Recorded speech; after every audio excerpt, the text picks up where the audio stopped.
Hey, Sarah, thanks for hanging out with me today. My pleasure, Faith. Love being here with you. Of course, Siri, for the second time, every time I say your name, Siri jumps up and says hello. So Siri says hello to you as well, Sarah. Oh, hey Siri, how's it going?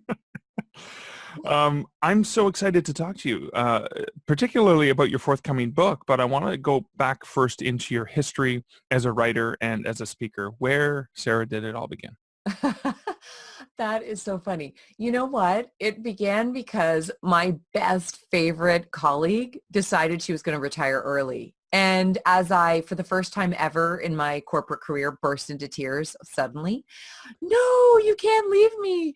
I said, okay, you're allowed to retire early on one condition. We write a book about the journey that we have been on, Whoa. this quest to redefine greatness in our workplace and how we finally found the secret sauce, which for anyone who knows me and is listening because they know me, it's recognition. And we don't talk about that in corporate Canada or corporate America. We minimize it. We don't see how valuable it is. And yet as organizational development gurus, as we saw ourselves to be, we had gotten better results through leveraging recognition with leaders and teams than any other organizational strategy. So she promised, I think maybe so that I would stop crying, to write the book with me. But we did it. About 6 months after she left, we just, and she had gone off and traveled and had some fun. And I said, so are you ready to start getting some of our experiences, our stories, the hacks and tools that we use down on paper? And we kind of actually started writing two books. The one, Forever Recognize Others' Greatness, Frog, because we're frogsters. So, we frog people randomly, strangers. We go and we tell people, I need to frog you, which, by the way, tell them it stands for Forever Recognize Others' Greatness before they call security. But You frogged me in Vancouver at the CAPS convention, right? because you're freaking awesome, that's why. So yes, nobody is safe from being frogged. Your That's listeners will be frogged too with their really amazing comments. I hope that they comment and, weigh in on this. So yeah, we started writing about Forever Recognize Others' Greatness and how it's an essential strategy in workplaces today and how people could do it in their own lives, their families, their educational institutions. And we just loved it so much. Then we had already started keying up writing our second book, which is actually a workbook. So all the tools and strategies right. that we would use. And we thought we would write it maybe in a year or two, to get a break. All your listeners will value that, right? You're exhausted. You feel like you've just birthed this baby and you don't want to jump into the next one. I mean, some people may want to, but we were definitely tired. And we had clients who were saying to us right away, okay, well, that's all well and good for all you who do this all day long to teach us this, but we want the tools in an easy to use toolbox, so to speak.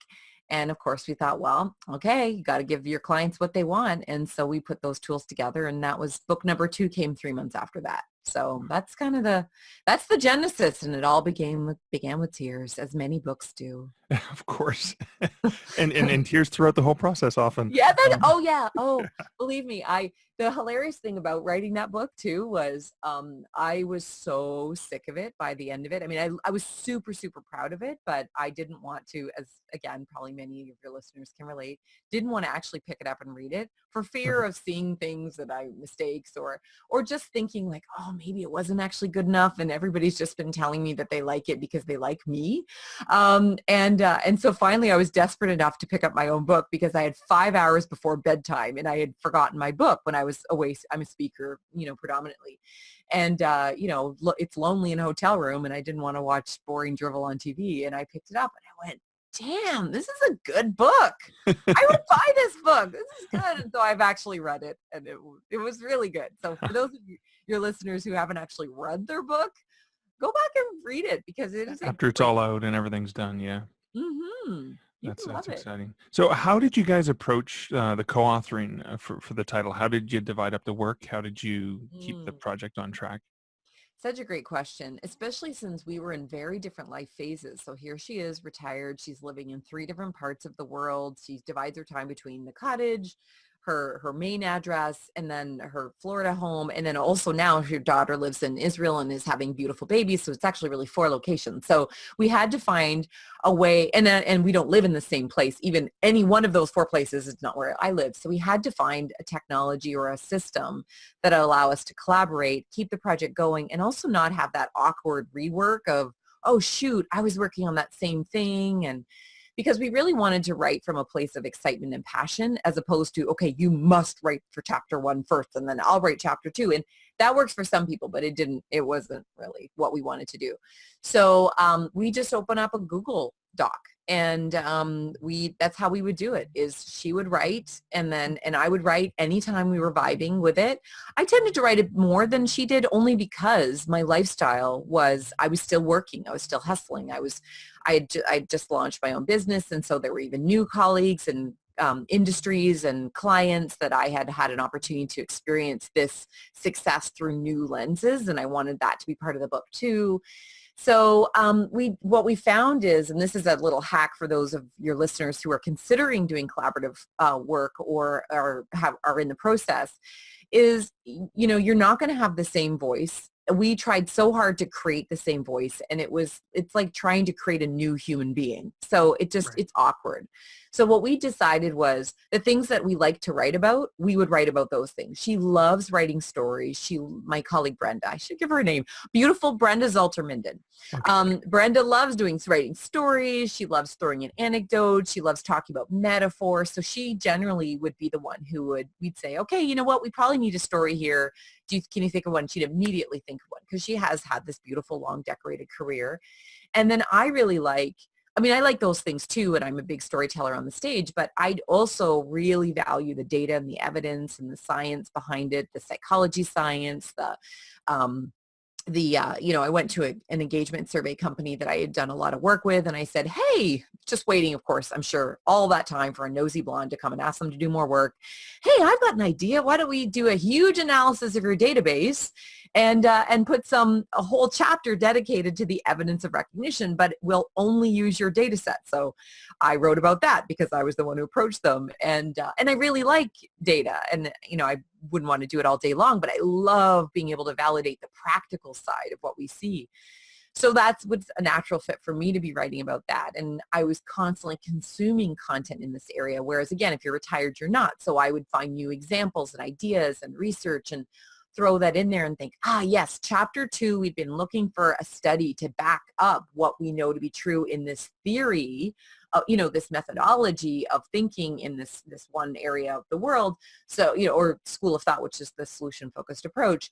Here's a recent study that doesn't actually talk about solution focus, but that is an evidence about what they talk about. So that was kind of how we did it. It was very exploratory. It took longer that way. It took us 2 years to write the book.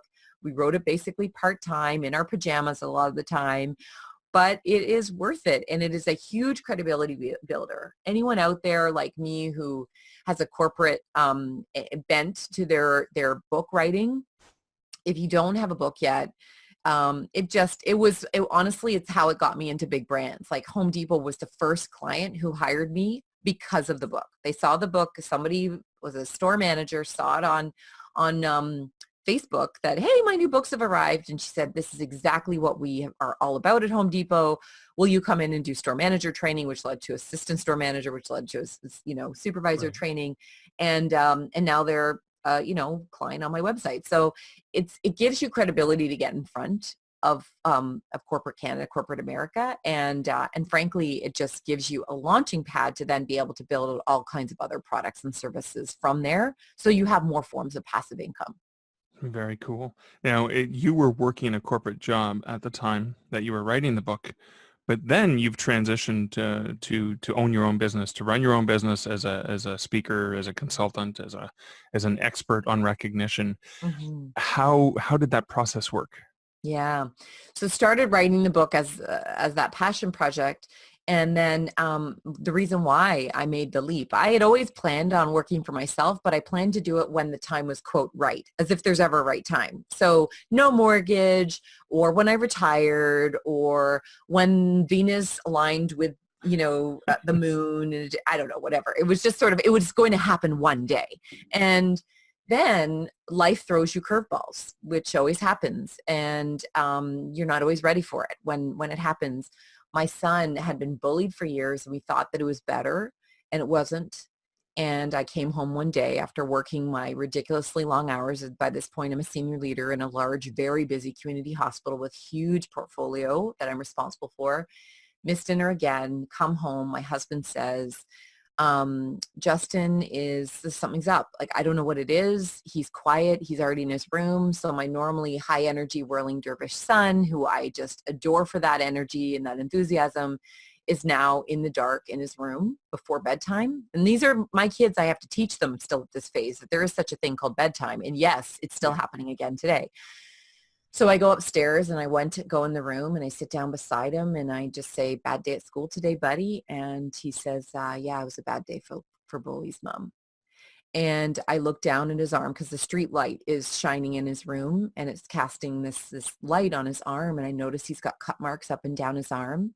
And I think I can't do this. I wrap my arms around him and I tell him I love him and we're going to fix this. Of course, in my mind, I'm feeling like a total failure. And how did I miss this? And the reason why I'm late is I just did this massive mediation with 2 professionals in the workplace. And how did I miss this with my own kid? And how are we going to get out of this situation? Because we're up to our eyeballs in debt. We're, quote, living the dream, which means a lot of mortgage and a lot of, a lot of obligation. And what my husband and I decided was, well, I mean, besides practicing what we've been writing about in the book, where we needed to recognize each other so much more at home, not take each other for granted, be dialing into each other. So that was actually gave a lot of momentum to the book because we were seeing the success of that. But honestly, Mark, we could not change the school situation so that it was safe for my son. And I knew he'd never be away from this group of kids, which I'm sure were nice human beings on their own, but together they weren't. Right. And there's only one high school where we lived. So he would be with these kids for until the end of high school. And I just couldn't imagine if my son could make it that long. So I quit my job. We sold our house, we sold our cottage, we got out of debt, we moved back to where I'm from, which is the Niagara region. We live in wine country. So, clearly it's a tough life that we live now.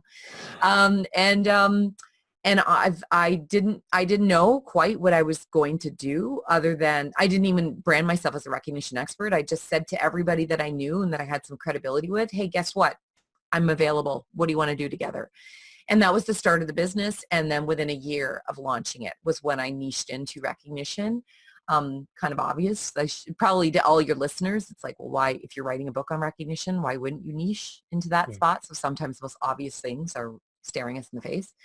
But the great news is my son got better and my daughter's thriving too right away. My son, my husband, although he has a longer commute, he's super happy. He's channeled his inner Mike Holmes as we bought this super dilapidated house. So he's constantly wearing a tool belt, which makes him feel super manly.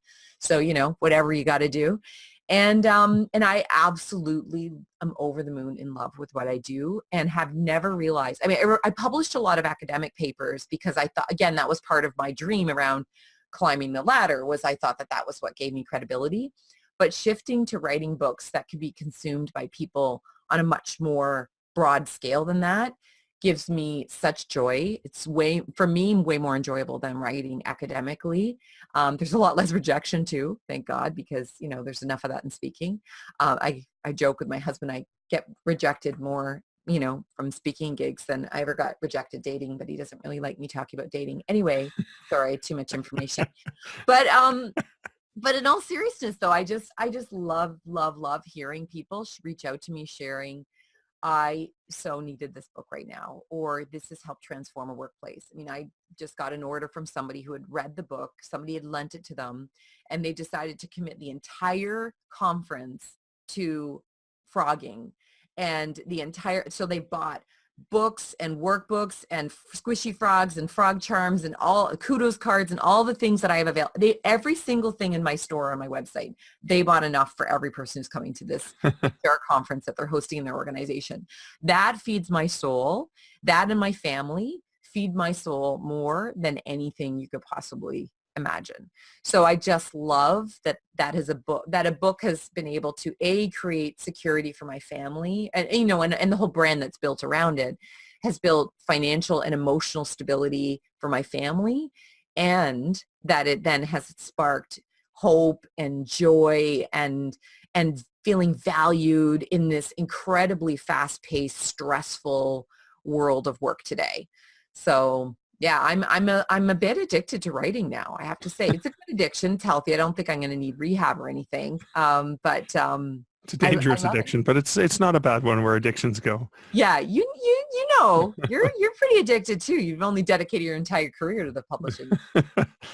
So you've got, speaking of books and being addicted to it, you have a book that is about to be released called The Flip Mhm. Side of Failing. Yeah. And I know that there's a lot of failure in publishing and writing. There's a lot of rejection. Unlike you, I was never lucky with the dating scene. So I was getting rejected in writing and in my personal life. So I got a Oh, really thick skin from it. So there was a good benefit good to for it. you. You don't need But my book but tell me about, so flip side of failing. Let's talk about this, because I think this is going to be very pertinent to then. the listeners of the show, because we're all used to that, at least that fear of failure. Yeah. And so many people are, right? So there's, I mean, whether it's FEMO, fear of missing out, or fear of rejection, or for some of your listeners, they may, as I'm talking about speaking, they may think, oh, I wish I could speak because that would help sell my books, or because I think my message is a bigger audience, but they're afraid of speaking. So there's lots of fear of failure and various things around that. But interestingly though, as maybe again, your listeners can relate, I didn't actually plan to write a book on failure. It seems kind of counter brand. Would Okay. you agree? It Yeah, seems yeah. Greatness, failure. Okay. like, wow, that seems like a natural fit, you know? But what I decided to do, because my brand is Frog, forever recognize that there's greatness, I thought the G needs some more play. We need there's other books on greatness, but I feel like there's more conversation we can be having around that. And I decided the way I was going to do that is interviewing amazing Canadians. And you and I are both Canadians, so we want more books about Canadians and Canadian organizations. And so I thought that would sort of check. That's one of my things, being very patriotic. God love Google, but I don't need to write another book about it. Just saying, you know. And so I started interviewing all of these, and actually I had a team around me of HR and human resource interns who helped me out with that, interviewing World Hall of Fame speakers, 3M scholars, Olympians, Paralympians, people like folks will on this podcast will know Peter Mansbridge, award-winning journalist. So he's in the book. And what I thought the book would be every chapter would be another element of greatness. And then I would teach those lessons through the lens of these great Canadians. Well, as often happens in book writing processes, you don't end up writing the book you plan to write, because there was such a disparity, like a range of really juicy themes, but they just didn't pull together in this really easy to digest. It just seemed like it was going to be another chicken soup for the soul, and anybody who loves those books, no bashing it or anything. It's just, there are about I don't know, 300 versions of it. We don't need another one of those. So what I after two quote failed attempts, when I say quote failed, because it actually was leading to the best possible book, I realized that the only theme that came up in every single interview was how invaluable failure was. And it just went, yes, this is the greatness conversation we need to have, that you can fail and still be great. Greatness, as I define greatness, being your talents, passions, and virtues that allow you to elevate your true potential.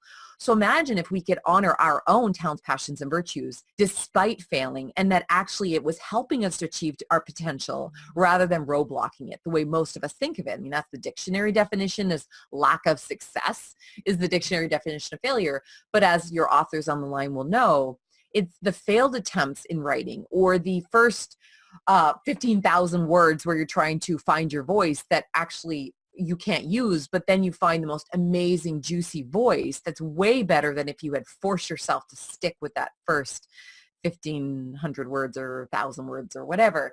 And so that's what the book is about, is teaching people that your greatness actually is by accepting failure. And so for folks who may benefit from this, the model that I created as a result of reading between the lines of these interviews was that we have to have a failure-friendly mindset.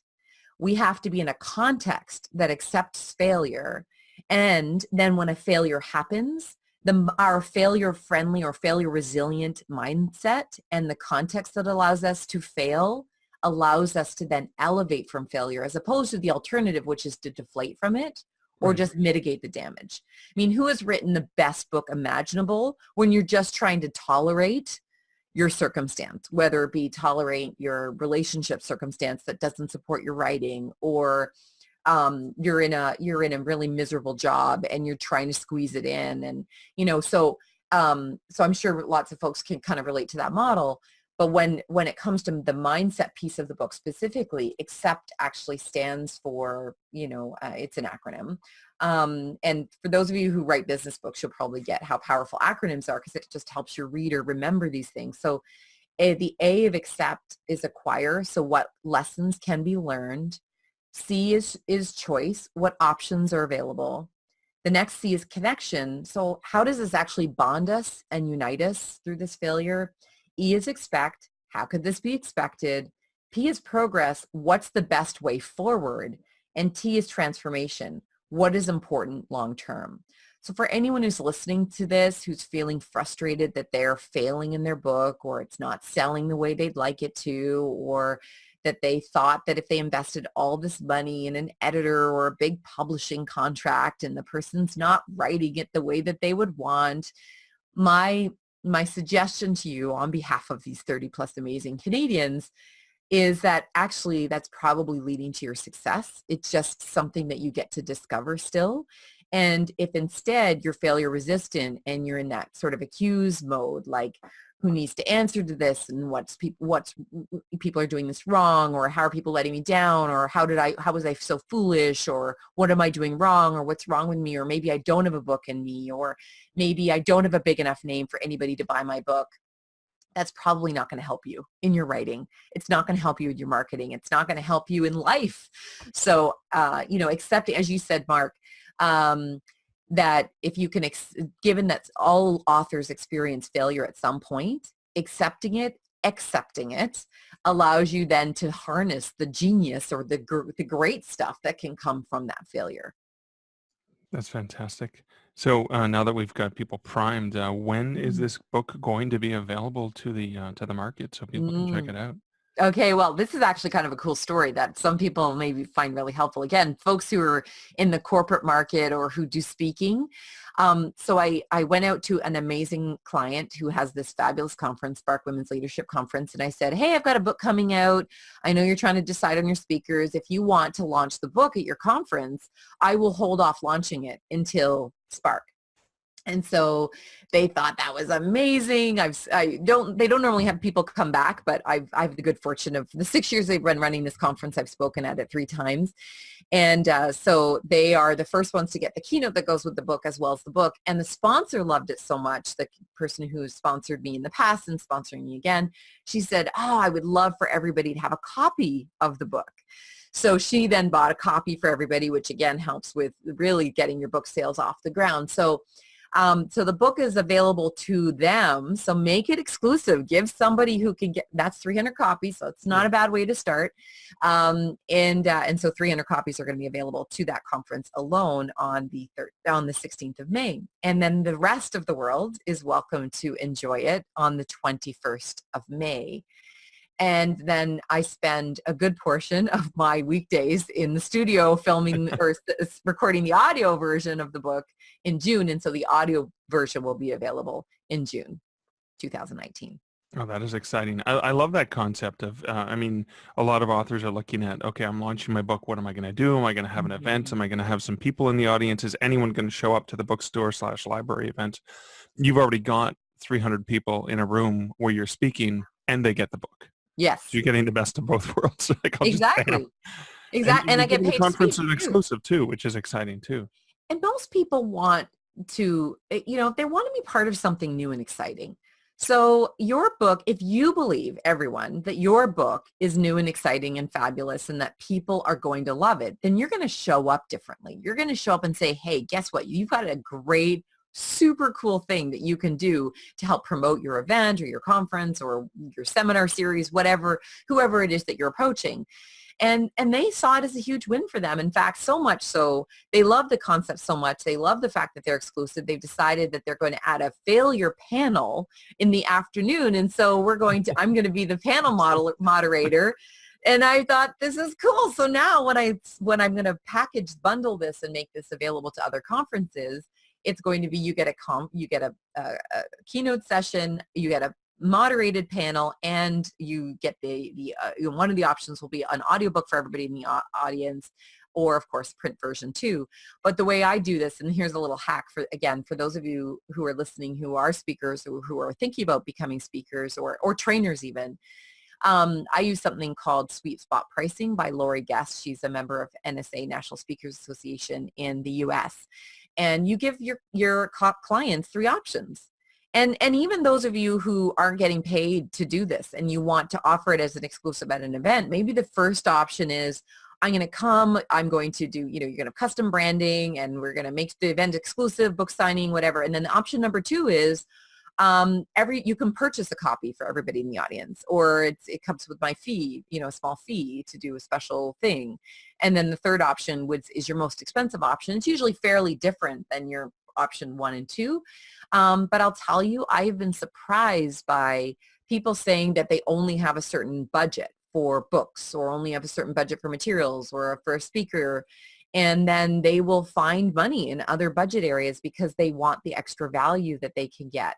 So a question that people can ask is, how long would you like this message to last? Jane Atkinson, who's my speaker coach, she suggests that we use this, keying people up is, most people who are interested in your book want some sustainability. They want something from it. And even those of you who are writing fiction, what emotions would you like people to have, or what curiosity, or what, for those of you who write self-help books, what actions do you want people to take as a result of this book? So there's ways that you can engage with people to get them thinking about these really juicy possibilities for people who are going to be in the room with you. And if there's one thing I've learned from trying to host my own events, and this is outside of doing a book launch, because I've actually never done a book launch before.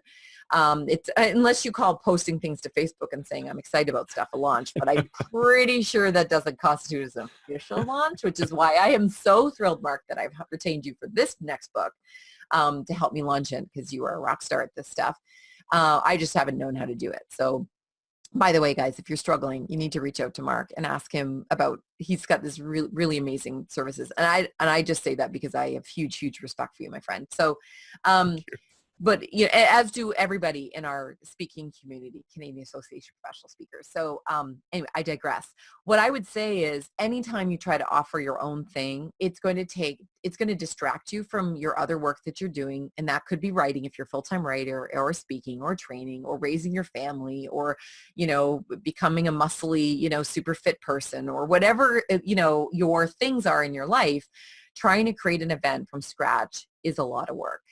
And sure, we've got things like Eventbrite, and somebody is willing to lend you their community center, but you still got to decorate it. You still got to fill the room. You're still going to be up in the middle of the night worried that what happens if 3 people show up, or this is going to be so embarrassing if my former boss comes and nobody else. It's just me and him just eyeballing each other over thousands of crudité. Don't launch it yourself if you don't have to. Combine it, or find other authors and do something together, and then you all agree. We're all going to bring 30 people, then at least we'll have 100 people in this restaurant. So, or that's creative math, but you know what I'm saying. It's way easier to attach it to something that's happening. And most people don't want to walk by a table in a chapters where somebody's staring at them. It just makes everybody feel super awkward. And also, people don't like lines. So even if you get tons of people showing up, nobody wants to stand in your line unless you're like, just won a medal, or, you're a famous, I'm not even going to say Maple Leafs player, because that would have worked last week. But, somebody who just won something. I don't know. That's terrible. I shouldn't joke like that. My husband's a Leaf fan, Yeah, so be careful. careful. I know.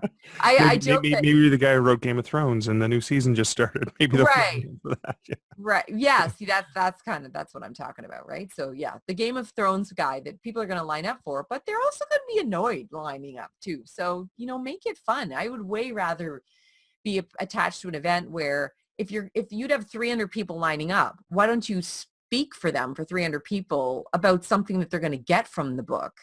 And then they're all enjoying being there for an hour as opposed to standing in line checking their Instagram for an hour. Yeah, fair enough. Well, Sarah, so much inspiration and information here. I'm pretty excited. I can't wait to read the book. I'm sure my listeners can't. Where can people find out more about you, your awesome business, and obviously this new forthcoming book? Mm-hmm. My website is greatnessmagnified.com. So love anyone to come and reach out to me through the Contact Sarah page. My assistant responds when I'm not, when I'm traveling in a way, but I try to be the one who responds to almost everything. I, of course, am on all the different forms of social media, LinkedIn, Instagram, Facebook, Twitter. So folks are welcome to search Sarah McVanel, McVanel for me. And I'm super responsive, super involved in that. And for people who are looking to expand and build their business, I have a flash briefing actually for those who are on Amazon Alexa, who have an Alexa device or the app. I have 2 flash briefings. One is, of course, Forever Recognize Others Greatness. The other one's called Greatness Biz because side passion project has also been supporting entrepreneurs make the leap or to grow because just sort of the things that I've been able to do in the last 4 years. And so, some people may find that really valuable to tune in for that 1-2-minute hack a day on those 2 topics. So would love for your listeners to tune in there too. Oh, that's awesome. And I'm sure there are people listening on their Alexa device right now. True. True. I love it. Hashtag Exactly. love Alexa. Yes. So thank you, Sarah, so much for hanging out with me today. My pleasure. Thanks, Mark.